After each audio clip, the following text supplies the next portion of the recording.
আসসালামু আলাইকুম ওয়া রাহমাতুল্লাহি ওয়া বারাকাতুহু। প্রিয় শিক্ষার্থীরা কেমন আছো? আশা করি খুবই ভালো আছো।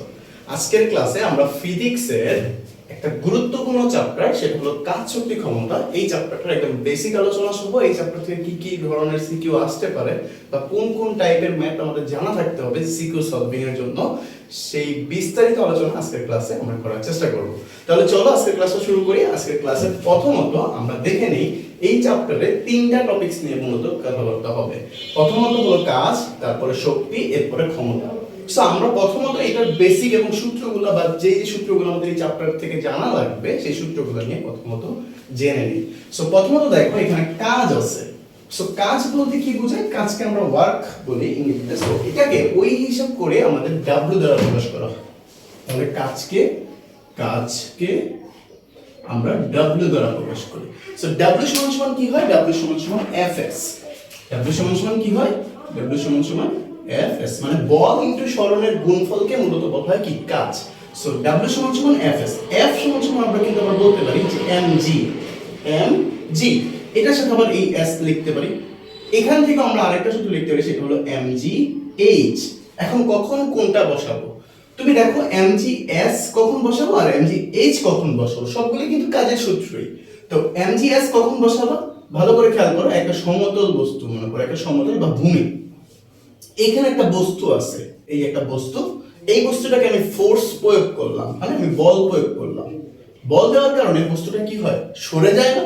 তাহলে এই যে বস্তুটা সরে এইখানে আসছে মনে করো, তাহলে এই যে বস্তুটা সরে গেছে তাদের মধ্যে কি তৈরি হয়েছে? সরণ তৈরি হয়েছে। সো এই ক্ষেত্রে আমরা কি করব? এই যে mgs এই সূত্রটা ইউজ করব।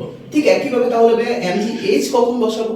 মনে করো সাপোজ ঠিক একই ভাবে এই যে একটা ভূমি, এখানে মনে করো কিছু একটা উচ্চতা থেকে আমি একটা বস্তু ছেড়ে দিলাম নিচের দিকে, বস্তুটা ছেড়ে দিলাম নিচের দিকে, তাহলে এবার তো তোমার এখানে আর সরণ ঘটে না, এখানে কিন্তু হাইট রিলেটেড একটা ব্যাপার স্যাপার চলে আসছে। তাহলে এই ক্ষেত্রে আমরা কি করব? mgh ইউজ করব। সো এখানে জানার ক্ষেত্রে বলে রাখি যে তোমাদের হয়তোবা এই এসএসসি লেভেলে এই জিনিসটা তেমন ইম্পর্টেন্ট না, তারপর জানার জন্য বলে রাখি।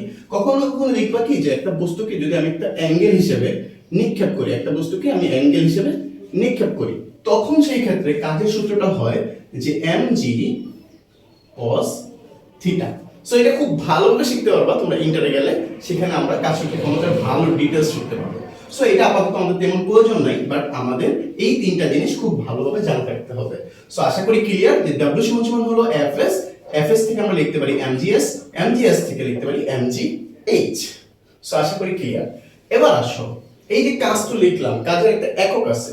কাজের এককটা কি? কাজের একক হলো জুল। কাজের একক কি? জুল। মানে কাজের একক হলো জুল, মানে জুল দ্বারা আমরা প্রকাশ করব। সো এই হলো কাজ রিলেটেড। যতটুকু না হলে আমাদের সিকিউ গুলো সলভিং করা যাবে না, ঠিক ততটুকুই আমি তোমাদের এই সূত্রগুলো খুব সহজে বোঝার চেষ্টা করেছি। ওকে, এবার আসো শক্তি রিলেটেড কি হয়। শক্তি, সো শক্তি আমাদের মূলত যান্ত্রিক শক্তি। যান্ত্রিক শক্তি মূলত হলো দুইটা, একটা হলো গতিশক্তি, একটা হলো বিভব শক্তি। এখন দেখ গতিশক্তি কি এবং বিভব শক্তি কি। সো গতিশক্তি বলতে আমরা নরমালি প্রকাশ করি হলো ইকে দ্বারা। কি দ্বারা? ইকে দ্বারা। বাট তোমাদের যে নতুন বইটা, এই বইটাতে কিন্তু টি দ্বারা প্রকাশ করা হয়। সো ওই ক্ষেত্রে আমরা দুইটাই ইউজ করে রাখলাম, যেটা তোমাদের জন্য সুবিধা হবে ওইটাই লিখবা। ইকে দ্বারা কেন হয়? কারণ কাইনেটিক এনার্জিকে গতিশক্তি বলা হয়। সো ওই হিসাব করলে আমরা ইকে দ্বারা প্রকাশ করি, বাট নতুন যে পাঠ্যসূচি ওই হিসাবে কিন্তু ওই বইগুলোতে টি দ্বারা প্রকাশ করা হয়েছে। সো তোমরা টি দ্বারা প্রকাশ করারই চেষ্টা বেশি করবা। So T is equal to half m v square. এটা হলো আমাদের কি? গতিশক্তির সূত্র। এটা একটা গেল। তারপর আসো বিভব শক্তি। বিভব শক্তিটা কি হয়? বিভব শক্তিকে আমরা ভি দ্বারা প্রকাশ করি। ওই ক্ষেত্রে এটা সূত্র হয় mgh। সো এই হলো আমাদের মূলত গতিশক্তি এবং বিভব শক্তি রিলেটেড কাজ। বাট কোশ্চেন সলভিং এর জন্য আমাদের আরেকটু ভালো ধারণা রাখতে হবে কি কি, সেটা মনে রাখবা। যান্ত্রিক শক্তিকে আমরা মোট শক্তিও বলি। বাট মনে রাখবা যান্ত্রিক শক্তি বা মোট শক্তি এটা আসলে বলতে কি বোঝায়? এটা আসলে বলতে বোঝায় যে তুমি গতিশক্তি এবং বিভব শক্তি এই দুটাকে যোগ করলে যে মানটা পাবা সেটাই মূলত আমাদের মোট শক্তি। সো মোট শক্তি মানে কি? যান্ত্রিক শক্তি বা মোট শক্তি বলতে বোঝায় যে তুমি গতি শক্তিকে তুমি ই কে দ্বারা প্রকাশ করছি, বিভব শক্তিকে তুমি বি দ্বারা প্রকাশ করছো। এই দুইটার যোগফলকে মানে তোমার গতিশক্তি এবং বিভব শক্তির মানকে যোগ করলে যে টোটাল মানটা পাবা, ওই মানটাকে বলা হয় যান্ত্রিক শক্তি বা মোট শক্তি। ওকে, এই জাস্ট এই জানাটা জানা রাখবে। এখানে আরেকটা জিনিস খেয়াল করো যে এখানে যে বি স্কয়ার আছে, সো এখানে গতি শক্তি মানে গতি যেহেতু থাকবে তাহলে এখানে বি রিলেটেড একটা ব্যাপার স্যাপার চলে আসবে, এটাই স্বাভাবিক। বাট এই বি এর মানটা তুমি সরাসরি বের না করতে পারলে সেক্ষেত্রে তোমার একটু জানা থাকতে হবে যে তুমি এই বি স্কয়ার এটা সমান সমান কিন্তু লিখতে পারো যে ইউ স্কয়ার সমান সমান 2g h, ইউ স্কয়ার সমান সমান 2g h, অথবা তুমি লিখতে পারো b সমান সমান u প্লাস at বা u প্লাস gt, b সমান সমান u প্লাস gt। সো এই দুইটা সাহায্যে আমাদের কাজে লাগতে পারে, এই জন্য লেখা রাখলাম। সো এই হলো মূলত আমাদের গতিশক্তি মানে কাজ এবং শক্তি রিলেটেড ব্যাপার স্যাপার। সো এইখানে খেয়াল করো একটা জিনিস ভালো করে মাথায় রাখবা, সবচেয়ে বেশি ইম্পর্টেন্ট কাজ হবে যে আমাকে কোশ্চেনে বলতে পারে যে ভাইয়া তোমার কোন একটা বিন্দুতে গতিশক্তি এবং বিভব শক্তির মান সমান হবে কিনা বা মোট শক্তি সমান হবে কিনা। সো মোট শক্তি মানে কি, তোমার গতিশক্তি এবং বিভব শক্তি দুইটা বের করে দুইটাকে যোগ করে দিতে হবে। সো কোন একটা বিন্দুর সাপেক্ষে সেটা কিভাবে বের করবা সেটা আমরা এবার আলোচনা করি। সো কাজ এবং শক্তি এই দুইটা জিনিস আশা করি তোমরা খুব ভালোভাবে বুঝতে পারছো। আশা করি এই রিলেটেড কোনো সমস্যা তোমাদের হবেই না। ওকে, তাহলে দেখি দেখা যাচ্ছে কিনা সবকিছু কি তোমাদের স্পষ্ট দেখা যাচ্ছে? ওকে, আমি একটু চেক করে নেই। ওকে, আশা করি সব ক্লিয়ার। ওকে, তাহলে এবার আসো আমরা যদি একটা কোশ্চেন সলভিং এর মাধ্যমে দেখে নেই যে এই চ্যাপ্টার থেকে কি কি ধরনের কোশ্চেন আসতে পারে আমাদের। তাহলে চলো আমরা প্রথমত কোশ্চেনগুলো লিখে ফেলি। সো এটা দিয়ে আমরা মূলত বেসিকটা ক্লিয়ার হয়ে গেল, আমাদের সৃজনশীলের টাইপগুলো আমরা খুব সহজে ধরে ফেলতে পারবো এখান থেকে। সো প্রথম আমি একটা কোশ্চেন প্যাটার্ন সাজাই। ওকে, এই যে ভূমি, এটা হলো ভূমি, ভূমি থেকে 100 মিটার উচ্চতা দিলাম, ভূমি থেকে 100 মিটার উচ্চতা থেকে একটা বস্তু, এই যে একটা বস্তু আমি ছেড়ে দিব, ছেড়ে দিলে সেখানে কয়টা ভাগ হইতে পারে, এই দিলাম। এবার খেয়াল করো, এটা ধরলাম আমি এ বিন্দু, বস্তুটা যেখানে আছে এটা ধরলাম আমি এ বিন্দু, এখান থেকে 40 মিটার নেমে আসছে, এখানে হলো বি বিন্দু, এটা হলো সি বিন্দু। ওকে, তিনটা বিন্দু আমি বিভক্ত করলাম, জাস্ট আমি একটা প্যাটার্ন সাজাইলাম। এবার খেয়াল করো এখান থেকে আমাদের কি কি কোশ্চেন করতে পারে আমাদের। আসলে প্রথম যে কোশ্চেনটা করতে পারে, প্রথম কোশ্চেন করতে পারে যে এ বিন্দু অথবা বি বিন্দু অথবা সি বিন্দুতে বিভব শক্তি কত। একদম কমন কোশ্চেন, একদম কমন কোশ্চেন।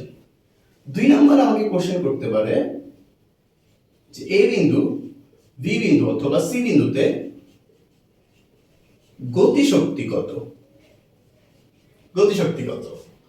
3 নাম্বার কোশ্চেন করতে পারে যে এ অথবা বি অথবা সি বিন্দুতে মোট শক্তি সমান কিনা, অথবা এই কোশ্চেনটাই আরেকভাবে করতে পারে, সেটা হলো শক্তির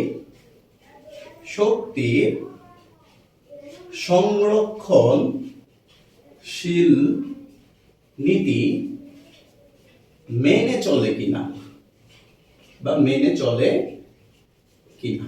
সো এই দুইটা কোশ্চেন খুবই ইম্পর্টেন্ট কোশ্চেন। দেখো এই গ নাম্বার কোশ্চেনটা তোমার সবচাইতে বেশি ইম্পর্টেন্ট বা সবচেয়ে বেশি বার আসে এই কোশ্চেনটা।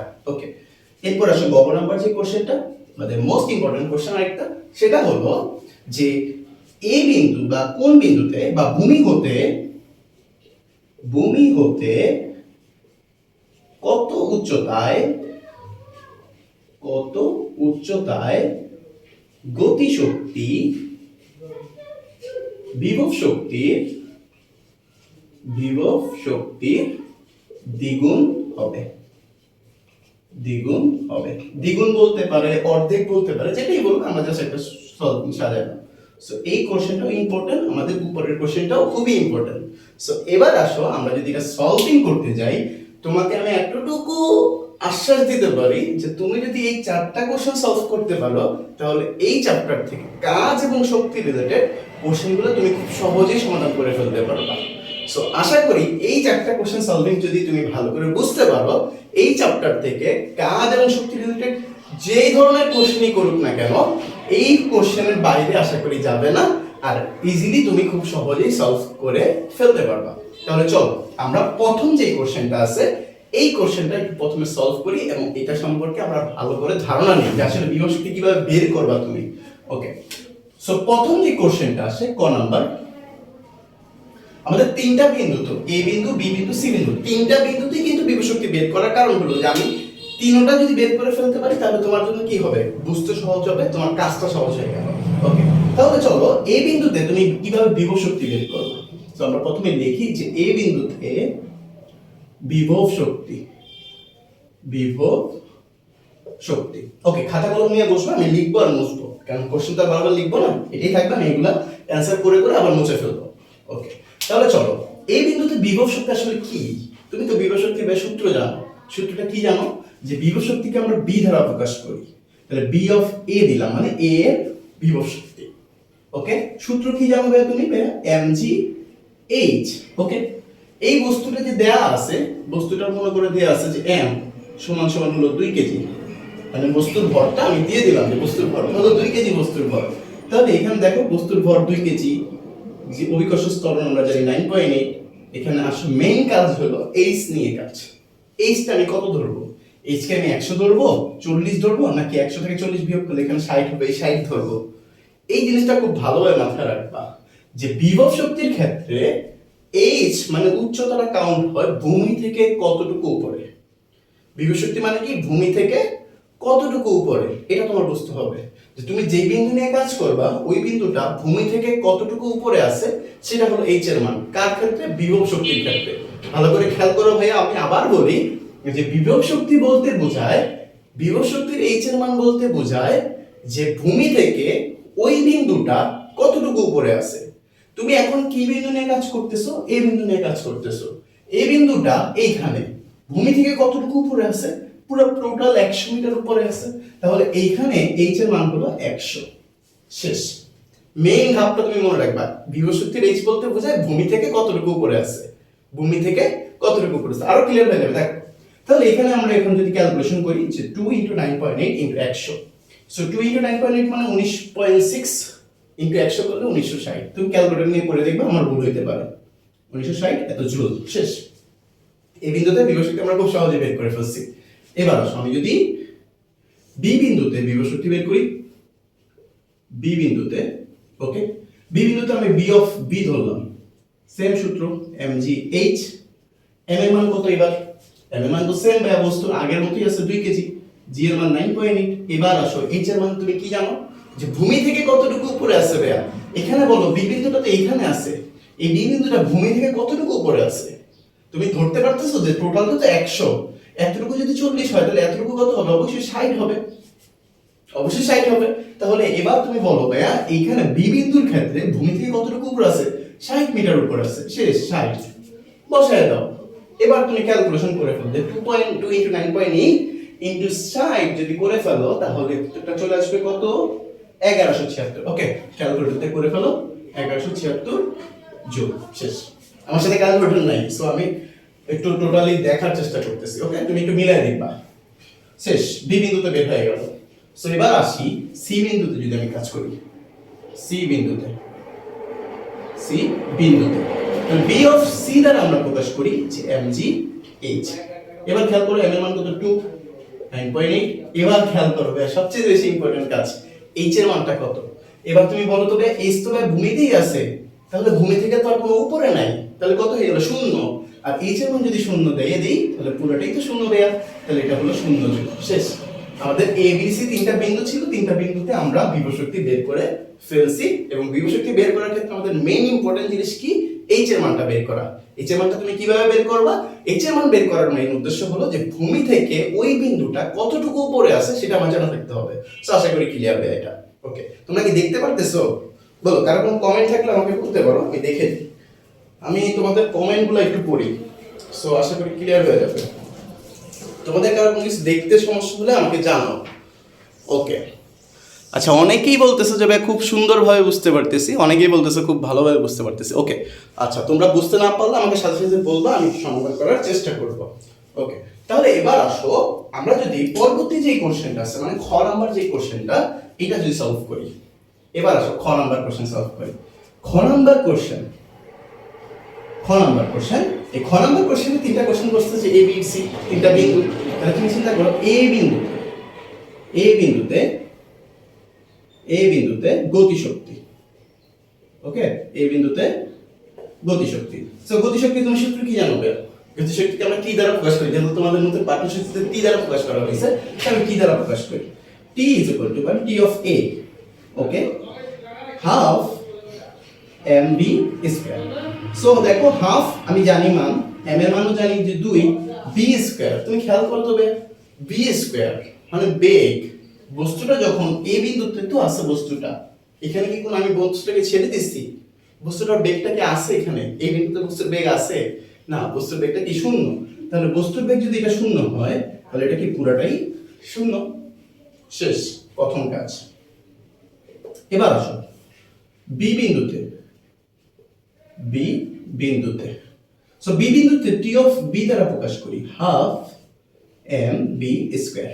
এবার খেয়াল করো তবে বি বিন্দুতে তো বেগ অবশ্যই কিছু একটা আছে, বেগ আছে, বাট আমি তো এখানে জানি যে বস্তুটা স্থির অবস্থান থেকে পড়ছে, বাট বি এর মানটা আমি কিভাবে বের করব? এখানে তো বি এর মান বের করার কোনো সিস্টেম নাই। সো আমরা বলে দিয়েছিলাম প্রথমে, তুমি বি এর মানটা বের করতে গেলে দুইটা সূত্র মনে রাখবা। একটা হলো বি স্কয়ার সমান সমান ইউ স্কয়ার প্লাস 2gh, আর একটা হলো বি সমান সমান ইউ প্লাস জিটি। সো এখানে টাইমের কিন্তু কোনো ব্যাপার নেই, আমাকে বলে না যে 3 সেকেন্ড পর মাটিতে পড়ছে বা 3 সেকেন্ড পর এই বি বিন্দুতে এসে পড়ছে, সেগুলো কিছু বলে নেই। সো আমি এখানে সময়ের ব্যাপারে কোনো কাজই করব না। সো আমার কাজটা কোথায় থাকবে? তাহলে বি স্কয়ার সমান সমান ইউ স্কয়ার প্লাস 2gh। তাহলে এইখানে তুমি খেয়াল করো, আমি বি স্কয়ারের পরিবর্তে এই যে বি স্কয়ার সমান সমান ইউ স্কয়ার প্লাস 2gh এটা লিখতে পারি। ওকে, লিখলাম। তাহলে এবার খেয়াল করো তো বস্তুটা তো স্থির ছিল, তাহলে এখানে কি এটার মান কি শূন্য হয়ে গেল না? শূন্য না। তাহলে বি স্কয়ার সমান সমান আমি কি লিখতে পারি? 2gh লিখতে হয়ে গেল। ওকে, তাহলে এখানে m ইনটু 2gh। সো এবার তুমি মান বসাই দাও যে হাফ m এর মান কত? 2 ইনটু 2 ইনটু 9.8 ইনটু h এর মানটা কত? এবার খেয়াল করবে গতিশক্তির h এর মান যখন তুমি বের করতে যাবা, তুমি মনে রাখবা ভূমি থেকে মানে উপর মানে কতটুকু উপর থেকে বস্তুটা নিচে নামলো। মানে আমরা যখন বিভবশক্তির h এর মান বের করছিলাম তখন তোমাকে কি বলছিলাম? বিভবশক্তির h এর মান যে ভূমি থেকে কতটুকু উপরে সেটা তোমার h এর মান। আর গতিশক্তির ক্ষেত্রে h এর মান হলো উপর থেকে কতটুকু নিচে, উপর থেকে কতটুকু নিচে, মানে এই যে বি বিন্দুটা সেটা উপর থেকে কতটুকু নিচে নামছে, উপর থেকে কতটুকু নিচে নামছে ভাইয়া? 40 মিটার নিচে নামছে। তাহলে এখানে হলো 40। ভালো করে খেয়াল করো, বিভবশক্তির ক্ষেত্রে h এর মান কি ছিল? ভূমি থেকে কতটুকু উপরে। আর গতিশক্তির ক্ষেত্রে h এর মান কি? উপর থেকে কতটুকু নিচে। তাহলে উপর থেকে কতটুকু নিচে মানে কি? 40। ওকে, তাহলে 40 হলে এখানে তুমি যদি ক্যালকুলেশন করো, আমি যদি ক্যালকুলেশনটা দেখাই তোমাদের, ওকে, 784 আসবে। 784 কাটাকাটি করে দিলে 784 চলে আসবে। ওকে, সো আমি আশা করি এতটুকু তো তোমরা ক্লিয়ার হয়ে গেছে। এবার আসো সি বিন্দু যদি আমি একটু দেখাই, দেখাবো কোথায়, জায়গা তো নাই। সো মুছে ফেলবে তো তাড়াতাড়ি। ওকে, মুছে ফেলা লাগবে হয়তোবা। ওকে, তো মুছে ফেলি, একটু কিছুটা মুছে ফেলি। তোমাদের লেখা শেষ হয়েছে কিনা একটু দ্রুত জানাও। তোমরা লেখে নাও, দ্রুত লেখে নাও, দেখি তোমাদের সব ঠিকঠাক আছে কিনা। একটু দ্রুত জানাও তোমাদের লেখা শেষ হয়েছে কিনা, লেখা শেষ হয়েছে কিনা একটু দ্রুত জানাই দাও, আমরা দ্রুত মুছে ফেলবো। ওকে, রাহাত ভালো করে লিখবে, কোনো সমস্যা থাকলে অবশ্যই গ্রুপে জানায় দিবা। রাহাত, আমাদের আব্দুর রহমান, এমনকি রাশেদ আর জারিফ, জাহিদ, যদি কারো কোনো সমস্যা থাকে অবশ্যই গ্রুপে জানায় দিবা, আশা করি সলভ করে দেব। ওকে, সো আমরা একটু মুছে ফেলি। তোমরা জাস্ট একটু মানগুলো মনে রাখো, এগুলো আমাদের পরবর্তী কোশ্চেনগুলোতে হেল্প লাগবে। সো তখন তোমরা যেন বলতে পারো। ওকে, সো আমরা উপর থেকে মুছে ফেলি, উপর থেকে মুছে ফেলি। ওকে, মুছে ফেললাম। সো এবার খেয়াল করো সি বিন্দুর ক্ষেত্রে, সি বিন্দুতে বিভব শক্তি মানে টি অফ সি ধরলাম। সরি গতিশক্তি, টি অফ সি মানে গতিশক্তি। Okay, half M V square. So half M এর মান তো আমি জানি নেবে 2, বি স্কয়ার মানে আমরা একটু শিখাচ্ছি যে 2gh হবে, কারণ গতিশক্তি আদিবেগ তো শূন্য। ওকে, তাহলে এবার খেয়াল করো 2 টু কাটা, 2 ইনটু জি এর মান কত 9.8। এবার আমাকে বলো ভাইয়া এখানে এইচ এর মানটা কত আসবে, এখানে এইচ এর মানটা কত আসবে? তুমি খেয়াল করো তো, তুমি মানে জানোই তো গতিশক্তির এইচ এর মান কোথা থেকে কাউন্ট হয়, উপর থেকে কতটুকু নিচে। ওকে, সি বিন্দুটা এখানে আছে, এটা উপর থেকে কতটুকু নিচে নামছে, টোটালটা মানে 100 মিটার। সো আশা করি তোমরা খুব সহজেই বুঝতে পারছো যে 2 ইনটু 9.8, সরি দুইবার লিখে ফেলছি, 2 ইনটু 9.8 ইনটু 100। সো ক্যালকুলেশন করলে এটা 1960 আসবে। শেষ। সো আমরা এবিসি বিন্দুতে বিভব শক্তিও বের করে ফেলছি, এবিসি বিন্দুতে গতিশক্তিও বের করে ফেলছি। এবার আসো আমাদের মেইন কাজটা কি, গতিশক্তি। এই এবিসি বিন্দুতে মোট শক্তি সমান কিনা, অথবা শক্তির সংরক্ষণশীল নীতি মেনে চলে কিনা। শক্তির সংরক্ষণশীল নীতি মেনে চলা মানে কি বোঝায়, যে এই বিন্দুতে তোমার গতিশক্তি এবং বিভব শক্তি কি সমান, বা এই বিন্দুতে গতিশক্তি এবং বিভব শক্তির যে মান বের হয়েছে ওই দুটার যোগফল তোমার বি বিন্দুতে কি গতিশক্তি এবং বিভব শক্তির ওই দুটার যোগফল কি সেম, অথবা সি বিন্দুতেও কি গতিশক্তি বিভব শক্তির যোগফল কি সেম। যদি দেখো যে ভাইয়া তিনটা বিন্দুতেই গতিশক্তি বিভব শক্তির যোগফল সেম, তাহলে সেটা বোঝায় শক্তির সংরক্ষণশীল নীতি মেনে চলে। শক্তির সংরক্ষণশীল নীতি যদি আমি একটু সহজে বলতে যাই, তাহলে মনে রাখবা শক্তির কোনো বিন্যাস নাই, মানে শক্তি কখনো নষ্ট হয় না। হয়তোবা সেটা গতিশক্তিতে রূপান্তরিত হবে, নয়তোবা কিছুটা বিভব শক্তিতে রূপান্তর হবে, নয়তোবা কিছুটা গতিশক্তিতে রূপান্তর হবে, কিন্তু টোটাল শক্তিটা কি হবে, একই থাকবে। সো এটা হলো মূলত আমাদের গতি মানে শক্তির সংরক্ষণশীল নীতি। আর শক্তির সংরক্ষণশীল নীতি মেনে চলা বা বের করার জন্য আমাদের কি করতে হবে, মোট শক্তি বের করতে হবে, যেটা কিন্তু আমরা অলরেডি জানি যে মোট শক্তি মানে কি, গতিশক্তি এবং বিভব শক্তি বের করতে হবে। সো আমরা এ বি সি তিনটা বিন্দুতেই কিন্তু গতিশক্তি বিভব শক্তি অলরেডি বের করে ফেলছি। সো আমি যদি এ বিন্দুতে গতিশক্তি এবং এ বিন্দুতে বিভব শক্তি দুটো যোগ করে যা পাবো, বি বিন্দুতেও যদি গতিশক্তি বিভব শক্তি যোগ করে, সি বিন্দুতেও যদি গতিশক্তি বিভব শক্তি যোগ করে সবগুলোর মান যদি দেখি সেম আসছে, তাহলেই সেটা কি শক্তির সংরক্ষণশীল নীতি মেনে চলে।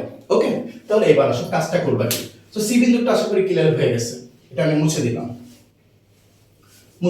এবার আসো গ নাম্বার কোশ্চেন, সবচেয়ে ইম্পর্টেন্ট কোশ্চেন, এটাই আসতে পারে। গ নাম্বার কোশ্চেন অলরেডি কিন্তু আমরা জানি যে ভাই এই বিন্দুতে বিভব শক্তি কত বের হয়েছিল, তোমাদের কি লেখা আছে না খাতায়, একটু দেখে নাও তো এই বিন্দুতে বিভব শক্তি কত বের হয়েছিল। ওকে, সো এই বিন্দুতে আমি একটু শর্টকাটে লিখতেছি, এই বিন্দুতে বিভব শক্তি আমাদের বের হয়েছিল 1960। ভুল হলে বইল যে এই বিন্দুতে বিভব শক্তি বের হয়েছিল কত, 1960, আর এই বিন্দুতে গতি শক্তি বের হয়েছিল কত, 0 জুল। শেষ। তাহলে এখান থেকে বলো তো ভাইয়া মোট শক্তি তাহলে কত আসবে, মোট শক্তি মানে তুমি কি জানো, গতি শক্তি যোগ বিভব শক্তি না, গতি শক্তি যোগ বিভব শক্তি বা বিভব শক্তি যোগ গতি শক্তি, তাহলে 1960 যোগ 0 মানে 1960 জুল।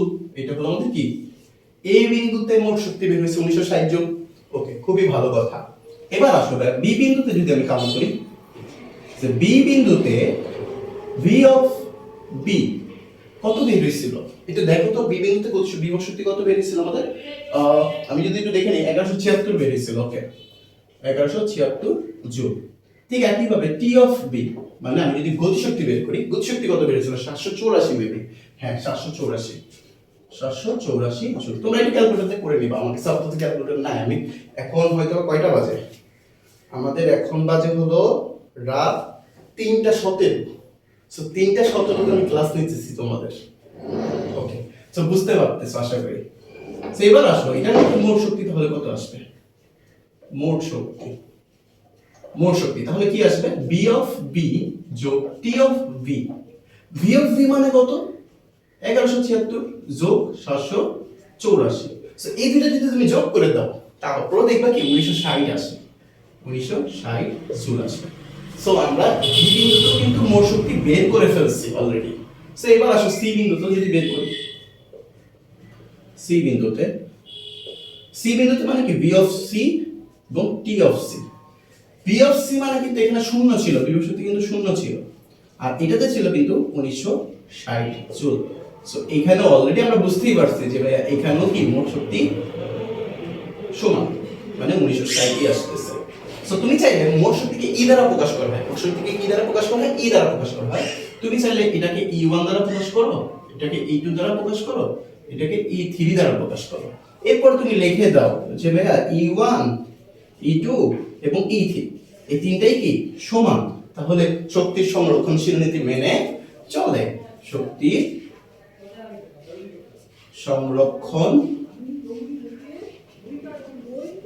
সংরক্ষণশীল নীতি মেনে চলে। ওকে, ক্লিয়ার হয়ে, আশা করি ক্লিয়ার হয়ে গেছে। সো দেখো এই ম্যাথটা কিন্তু খুবই খুবই ইম্পর্টেন্ট। দুইভাবে আসতে পারে, হয়তো সরাসরি তোমাকে বলতে পারে যে মোট শক্তি সমান কিনা, অথবা আরেকটা কোশ্চেন করতে পারে যে শক্তির সংরক্ষণশীল নীতি মেনে চলে কিনা। সো আমরা দুইটা ভাবে আসলেই কিন্তু আশা করি এইভাবেই সলভ করে দিতে পারবো ইনশাআল্লাহ। আমার মনে হয় ফোনের চার্জ একদম খুবই সন্নিকটে, মানে আমাদের অলরেডি 7% আছে। সো ফোনটা বন্ধ হয়ে যাবে। সো আশা করি আমরা এতটুকু ক্লিয়ার হয়ে গেছে। তো আমাদের একটা কোশ্চেন দেখানো বাকি আছে, এটা আমরা হয়তো নেক্সট ক্লাসে কর্মদক্ষতা বা ক্ষমতার অংশের সাথে অ্যাড করে দেব ইনশাআল্লাহ। তাহলে দেখো আমি যদি একটু বলে রাখি যে এখানে আমরা কি কি শিখলাম, বিভব শিখলাম, গতিশক্তি শিখলাম, মোট শক্তি শিখলাম, অথবা তুমি কিভাবে সংরক্ষণশীল নীতি মেনে চলে কিনা এটা প্রমাণ করবে বা কিভাবে লিখবা, আমি কিন্তু একদম ডিটেইলসে লিখে দিছি। সো কোশ্চেন এইভাবেই থাকবে, ম্যাক্সিমাম বোর্ড কোশ্চেনগুলো দেখবা এইভাবেই আছে, হয়তো একটু কম বেশি হইতেছে, একটু চেঞ্জ হইতেছে। সো আমরা বোর্ড কোশ্চেন যখন সলভ করাবো তখন আরো ক্লিয়ার হবে, মানে তখন আরো মজাটা বেশি পাবা। সো তোমাদের কাজ হলো এই যে ভাইয়া যতটুকু পড়াইলাম না আজকে, ঠিক ততটুকুই তুমি নোট করে ফেলবা, ডিটেইলসে নোট করার চেষ্টা করো। ভাই যে কথাগুলো মুখে বলছি, যেগুলো এখানে লিখে নেই, যেমন বিভব শক্তি মানে কি, বিভব শক্তির ইচ্ছার ক্ষেত্রে কি হয়, ভূমি থেকে উপর দিকে কাউন্ট করা হয়, সেটা কিন্তু আমি লিখি নেই। সো তুমি এটা একটু লিখে নিবা। গতিশক্তির এই মান কোথা থেকে কাউন্ট হয়, উপর থেকে কাউন্ট হয়। ভূমি শক্তিটা, বিভব শক্তিটা কি হয়, ভূমি থেকে কাউন্ট করা হয়। সো এই জিনিসগুলো তুমি নোট খাতায় লিখে রাখবা। সো আশা করি ক্লিয়ার হয়ে যাবে। সো আজকের ক্লাসটা এই পর্যন্তই থাকবে, পরবর্তী ক্লাসে আবার দেখা হবে। সেই পর্যন্ত ভালো থাকবা, সুস্থ থাকবা। আসসালামু আলাইকুম ওয়া রাহমাতুল্লাহি ওয়া বারাকাতুহু।